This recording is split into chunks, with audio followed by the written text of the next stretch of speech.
જો મારી દીકરી, હવે જો તારા મહિના દીમાં લગ્ન છે, પછી જો તને એમ ન થાય કે મારો બાપ કહે છે, પણ હું તને એટલે કહું છું કે છે ને તું મારી દીકરી સમજીને રહેજે, હાહુ કે ને એમ કરજે, કંઈ આપણે હે ને આડી અવડી વાતું ન કરવી, વાની વાહ ન કરવી, દીકરી સમજીને રહેવું. હું તો એમ કહું નીશું, હાસું હાવ ધ્યાન રાખીને રહેવું. હે તારે હાહુ કહે ને કે આમ તો કે હા એમ બા, બીજું કંઈ આપણે ઓલું બોલવા કરવા નહીં. હે તો જો હપ રહે ને સારી રીતે રાખીએ તાર હાહુ, તું એને સારું રાખી દઉં, એ તારું સારું રાખીએ મારી દીકરી. જો આ તને બાપ ખાતર હું તને બધી સમજણ આપું, શાંતિ રાખવાની, શાંતિથી રહેવાનું, કોઈ ઓલું નહીં કરવાનું. હે હું તને હાસી વાત કરું મારી દીકરી. એની શું તને એમ ન થાય કે બાપ મને એમ કહે છે, પણ જો દીકરી સારી રીતે રહેવું ને તો હારા આપણે ત્યાં માન ચડીએ હાહરામાં. હાહરામાં જો માવતર હોય હું કંઈ હાહરું ન હોય.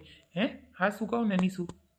એ તો બરાબર પપ્પા, પણ ક્યારેક તો પછી કાંઈ વાત હોય તો આપણે બોલવું પડે ને. હાવ થઈ ચૂપ તો ન રહેવાય પપ્પા, નકર હાવ એમ લેખે કે આને તો કંઈ ખબર જ નથી પડતી. અને એ તો કંઈ કારણ વગરનું થોડું કંઈ ઝઘડવાનું હોય પપ્પા, શાંતિથી જ રહેવાનું હોય. એ આપણું ઘર માનવાનું હોય, આ આપણું ઘર માનવાનું હોય. હે પપ્પા બરાબર ને?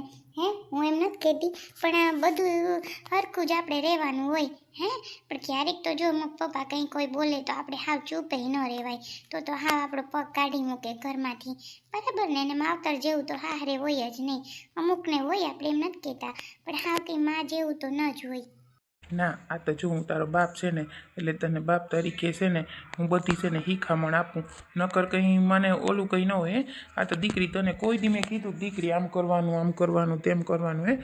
પણ તો હું તો સમજુ છે, મારે તને કંઈ કહેવું પડે છે એમને? હે સાચી વાત છે પપ્પા. ના, આ તો હું વાત કરું કે હા પપ્પા પછી કેમ ન કરવાનું હોય ને. અત્યારે જો મને જોબનું મન છે તો મારે એટલું એમ કે જોબ નથી કરવી, તો મારી રીતે એમ કહી શકું ને કે ના મને જોબની ઈચ્છા છે, મારે જોબ કરવી છે. બરાબર ને પપ્પા? કંઈ આપણે ધરાર ઓલું ન કરીએ, એ લોકો હા પાડે તો આપણે કરવાની, નકર ક્યાં એવી કંઈ ઓલી છે કે ના નથી જ કરવું. બરાબર ને પપ્પા? હે જોયું ને ભાઈ, ભાગી ગયા ને મમ્મી. મેં તને કીધું હતું ને કે હા નહીં પાડે. મને તો ખબર હોય ને ભાઈ. હે મને ન ખબર હોય એની. અરે મગજ મારો દુખી ગયો ભાઈ. હવે તો મારે કંઈક કરવું જ પડશે, આમાં કંઈ હાલવાનું છે જ નહીં. સાચું કહું છું ને, તારા મમ્મી તો ગજબના હે ભાઈ, બહુ ઓલા. મારા મમ્મી પપ્પા હે, મારા પપ્પા તને ખબર હે ને કેવો સ્વભાવ. પણ તોય મેં કીધું ને કે મારે અહીં હગાઈ કરવી તો એ બેય માની ગયા. પપ્પાએ કાઢી મૂક્યા હતા, એ તને હું સાચી વાત કરું, પણ મારી મમ્મી મારો સાથ આપ્યો તો એ મારે ખોટું ન બોલાય. હે ભલે ગમે એમ હોય, પણ તારા મમ્મીને એટલો તારો સાથ આપવો જોઈએ. એને આપણે પાછા બે એક ચાલો બીજો હોય તો બરાબર કે હાલો એની હારે રહે. હવે તને એમ કહે છે તે તું વયો જાને આમને તેમ, પછી કરીએ હું એકલા? અત્યારે કર લે, પછી ઘટપણમાં શું કરીએ? હે હાલ તું તો વયો જાય ને, હું તને એમ સલાહ નથી દેતો તું વયો જા, પણ એને સમજવું જોઈએ અત્યારે કે મારા દીકરાને ગમે છે તો મારે અહીંયા કરવા દેવાય. બરાબર ને? એટલે તો ભાઈ મેં તને બોલાવ્યો કે ગોયરું હાલો વાંધો નહીં, કે સુનિલ આવે ને તો મારે હું કહું મારી મમ્મી માની જાય, પણ તોય ન માન્યા. એનો મગજ જ કેવો થઈ ગયો ખબર નહીં. બોલા આવ્યા ત્યાં એવી રીતે બોલતા હતા ને, વાત જવા દે. સુનિલ એવું બોલતા હતા મમ્મી મને, મારા પપ્પાને તો એટલા ચડાવ્યા ને કે પપ્પા તો ખીજાય ને મને કહીને ગયા કે નહીં થાય હગાઈ, કે થાય કર લે. ઓહો, તારા પપ્પાનો તો મગજ મને ખબર છે, મારા પપ્પા જેટલો તો નથી, પણ તારા મમ્મી હા પાડે ને તો હમણાં હા પાડી દે.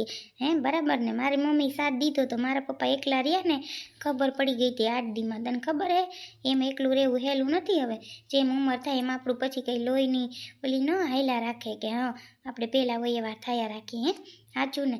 પણ આ ન માને, આ ડોહા માણા હે ને એ ન માને, એનું પકડીને ઊભા રહીએ. ભલે પૂછવા દે થોડાક દી જારવ, હમણાં તું જાનું વાત ન કરતો, ખોટું તમારે બે વચ્ચે બાંધણું થાય. બરાબર ને? એના કરતાં હે ને તું મગજ મારી મૂકી દે હમણાં થોડાક દી. હાલો, જય શ્રી કૃષ્ણ મનુભાઈ, જય શ્રી કૃષ્ણ. શું કરતા હતા? હા હળી નહીં કૂતરું તો એવું આવે ને જાય મનુભાઈ ઘર પાસે. એ છે ને હું એમ કહેતી હતી કે છોકરી મમ્મી આવ્યા હતા, હું તમને વાત નથી કરતી, પણ છોકરી તો છે ને ભાગેલી છે. એકવાર હગાઈ મુકાઈ ગઈ. તમને મનુભાઈ વાત કરી હતી, પણ જો તમારો દીકરો હાવ હતી છે સાંભળો છે કરીએ કોણ. છોકરી તો હાથ દો ને તમેલી થાય રૂપના અંબાર છે છોકરી. ત્યાં તમે જોવો તો એવી છે અસલ. તમને જો વાત કરું કે હમણાં આવ્યા હતા ને મમ્મી કલાક પહેલાં તી કહી ગયા કે કંઈ વાંધો નહીં કે કરવું હોય ને કે હગાઈ તો જોવા આવે. મેં તો હાલ તો મનુભાઈને ફોન કરું. હે હાસી વાત ને મનુભાઈ, તમે કહો તો પછી હું એ રીતે એને વાત કરું. જો હા એ તો બરાબર છે. તો હું મારા છોકરાને પૂછી લઈ કે જો માસીનો ફોન આવ્યો હતો તો આપણે જોવા જાઉં. તે દી આવ્યા તે દી અમારે ધોકો થયો. જોવો ને કેવો ધોકો થયો. એક તો એની મમ્મી નંબરેથી અમારે વધારે ઓલું થાય. હાસી વાત કરું ને હું એટલે જ કહું કે પછી ધોકા થાય નહીં ઘણીએ ઘણીએ. એક તો પેટ્રોલ મૂંઘા ને આવું જાઉં. હાસી વાત કરું બેન, છોકરી રૂપારીને છે આમ હારી છે પણ આમ ભાગેડું છે જીરીક આપણે વિચારવું તો પડે. પણ હવે કંઈ વાંધો નહીં.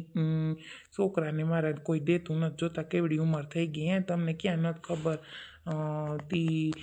મધુબેનને જ કહું કે ના ના મધુબેન વાંધો નહીં, હું હે ને તો મેં આવ્યું બાપ દીકરો. હા એટલે જ ને, હું તો જો હાસી વાત કરું તમને એમ ન થાય કે મને કહે છે મધુબેન. પણ જો હારું છે માગું ભલે ને ભાગી ગઈ હોય આવીને પાછી ક્યાં નહીં આવે. ત્યાં છોકરા સૈયા છે એમની છે બિસાડી 8-10 દીમાં પાછી ઘેર આવતી રહેતી. એટલે તમને કહું કે આ ભૂલાય નહીં. તમારો છોકરો જોજે 35 વર્ષનો થઈ ગયો હજી થયું ન તો પછી હવે હદ થઈ જાય ને એના કરતાં છે ને આ તમે ઓલું કરો. એટલે છે ને તો તમને કેદી આવ્યું એ પ્રમાણે જો મારે એમ કહેવું પડે ને. એ કે હું એને પપ્પાને તો વાત કરી લઈ કે એમ કહેતી હતી. મેં કીધું કે હા કરી લેજો. મને કે બા હાલો ત્યાં કે બેન કંઈ કામ નથી કરવા દેતા. મેં કીધું કે હાલ હિમાલય એમાં શું દુઃખ લગાડવાનું, એમાં શું નીલતા છોકરું કહેવાય. હજી કંઈ થોડો ભરભાદર થઈ ગયો ને છોકરો તું એનું દુઃખ લગાડે. કોઈ ઓલું કરમાં શાંતિ રાખશે ને બધું થઈ જાહે. ખોટે ખોટું છે ને ઓલું ન કર મારી દીકરી, બધું શાંતિ રાખવાની. આપણે ખીસ ચડાવવાથી ગાંઠેકનું આપણું લોહી ઉકારા થાય કારણ વગરના. વહુ મને કે બા હાલો નહીં કે બેન ઓલું કરે. હવે દીકરી અમે જો 2 દી રહેવાનું, તું મોઢું ચડાવીને ઉભને રે તો અમને 2 દી હું અડધી કલાક કાઢવી અઘરી થઈ પડે. કોઈ પણ આવ્યું હોય તો આપણે 5 દી હોય 10 દી હોય બહુ તો કાયમ તા કોઈ નથી રહેવાનું માં તો શાંતિથી કોકને રખાય. સારી રીતે રહ્યો હળી મળીને કામ કરો ને. અમે તો હગાઈ છે તે આવ્યું નકર કોઈ દી તને ખબર છે અમે આવીએ હાહુઓ નીકળાય જ નહીં. હાહુ હોય તો કોઈ દી ભેગ્યું નહીં આવ્યું હોય. હાસું ખોટું બેન, જો તું હાસી વાત હોય તો કે, નકર તું મને કે બીજું. એ તો બરાબર બા, તમે બધું બરાબર કહો છો. પણ ભાભી છે ને સુનિલ હતો ને ત્યાં જ કીધું કે એક ધારા હું 2 કામ કેમ કરું, હું બધું કામ કરું. ઓલો સાંભળી ગયો ને મને તોડી લીધી આખી. તમને નથી ખબર એનો સ્વભાવ. એટલે મારે પછી બધું જોવું પડે ને બા. એટલે મેં કીધું 2 દી છે મારે કોઈને કામ નથી કરાવવું. ના રે ના, મારે થયા રાખે. હું તો આખો દી ઘરમાં એકલી જ હોય. તમને ક્યાં નથી ખબર. મારે તો બધું કામ હાલતું જ હોય, હાલતું હોય ચાલતું હોય. તમને ક્યાં નથી ખબર. મને કયું દુખે નથી બા, હું તો કરી લઉં. એ ભાભી લુગડા નાખી હતા પાસે વાળી થોકડો ધરીને દઈ ગઈ કે હાલ્યો તમારા એટલા લુગડા ઉડી ગયા કે. એટલે મને તો એમ થાય કે થોડુંક તમારે ને ફરિયામાં હોય તો ઉડીને હેઠા પડે. અમારે તો અગાહીએથી બીજા વયા જાય એટલે અમારે બધું જોવું પડે બા. એટલે મને એમ અટકેશનું કામ ન ગમે. અટકેશનું ક્યાં કામ કરું, હું તો કાયમ માટે અસલ કામ કરું. કેટલા દીખ્યા તમારા ઘરમાં કામ કરું જોઈએ તમે. બારી બાયણા લોહી દીધા, ફ્રીજ હમું કરી દીધું, એટલા બાથરૂમ ધોઈ દીધા, રૂમમાં બધું હમું કરી દીધું. બેન આ કરી દો, ભાભી આ કરી દો, ભાભી આ કરી દો. કોઈ દી બા મેં ના નથી પાડી. ન 2 દીખ્યા ખાલી સુનિલે કીધું સાંભળી ગયા એમાં તો મને ઓલું કરે છે બેન. અમને પછી ન ગમે રે. હું તમારે હગાઈ છે એટલે રહ્યા. નકર બાને કહું કે હાલો ઠેલો ભરી. અમે ભરી લીધો ઠેલો. હવે તો 2 દિવસે એટલે અમારે પછી નીકળી જવાનું છે બેન. તમે ખોટી ઓલી કરો માં. હળી મળીને રહ્યો ને તમે. કોણ છે 2 છે, એક તારો ભાઈ તું. હવે આ ભાભી છે એક છે. તારે કે 2-3 ભાભીઓ છે તી તું એની પાસે જાય કે રહી. તાર ભાભીને કેવું દુઃખ લાગે. બિસાડી રોતી હતી કે બા કે જોતા ખરી બા કે કોઈ કામ નથી કરવા દેતા બેન. મેં તું કંઈ વાંધો ને તું ઉપાધિ કરમાં. તો હું કહું બિસાડી છે ને જરીક એને મગજમાં ગરી ગયું એટલે હું કહું કે નહીં કરવા દેતી હોય. તું ઓલું ઉપાધિ કરમાં મારી દીકરી. હું કહું ભાભી જો સીધું તો તમને ગમે નહીં. કરવા ન દઉં તો તે કરવા નથી દેતા. એટલે મારે કરવું હું પછી મને મારો મગજ જાય ને. હવે પછી સુનિલે મને કીધું હોય પાછો તો સુનિલ ની સામે જો ભાભી એમ બોલ્યા કે તારે હોવામાં કેમ ટકીએ. હું ન સાંભળતી હોય ને હું કંઈ બેરી છે તે એને એમ કીધું કે જો સુનિલ તું કે તારી વહુમાં નહીં રહે, તારી માં આમ કામ કરાવીએ તો. મેં કીધું કંઈ વાંધો નહીં. એટલે મારે પછી બધું જોવાનું હોય ને. હું કંઈ બધું સાંભળું કરું ક્યાં નથી કરતી. હે ના ના બેન હું કંઈ નથી બોલી તમને ઓલું લાગે છે હું કંઈ એવું નથી બોલી હું તો ખાલી એમ બોલી કે શું ને આખો દીજો કામ કર્યો ને તો હું કહું છોકરા બહુ ને અટાની છોકરીઓ છે ને બિસાડ્યું હાવ ભણતી હોય તી કંઈ એટલું મારી ઓલી કાજલે નથી કરી શકતી કાજુ કામ હે તો બહુ ક્યાંથી કરી શકે હું કોઈ બિસાડી ભણતી હોય આ તે મારી તો ગામડાની છે તોય નથી કરી શકતી પણ તોય હું કહું કે એમ નથી કહેતી હું પણ બીજું કંઈ મેં નથી કીધું બેન બીજી કંઈ વાત કરી જ નથી હાયલા રાખે એકબીજાને ઓલા થાયા રાખે એવી કંઈ ઓલી ન કરવાની હોય છોકરી હે હવે હાડી મળીને કામ કરો 2 દિવસે 2 દી પછી વયા જાઉં ને તને અઘરું લાખીએ વો આવીએ ને એ પગલાં કરીને વહી જાહે બહુ તાલ મહિના દી પછી લગ્ન છે અમે નીકળ્યા હે એકાદું જણું આવ્યું બેન હવે કંઈ અમે આમ નહીં આવી શકીએ હું તો જો તને હાસી વાત કરું એટલે છે ને ઓલું કરમાં તું મારી દીકરી ઈ તને થાયા રાખે બા બધું થાયા રાખે વોવે મહિના દીમાં આવીએ એની રીતે ઈ રે હે બે માણસ જી મને તો મારું મન થાય એમ જ કામ કરીને એમ જ રહી હું કોઈનું સાંભળવાની જ નથી મને કોઈ કીધા રાખે એમ કંઈ થોડું હાલે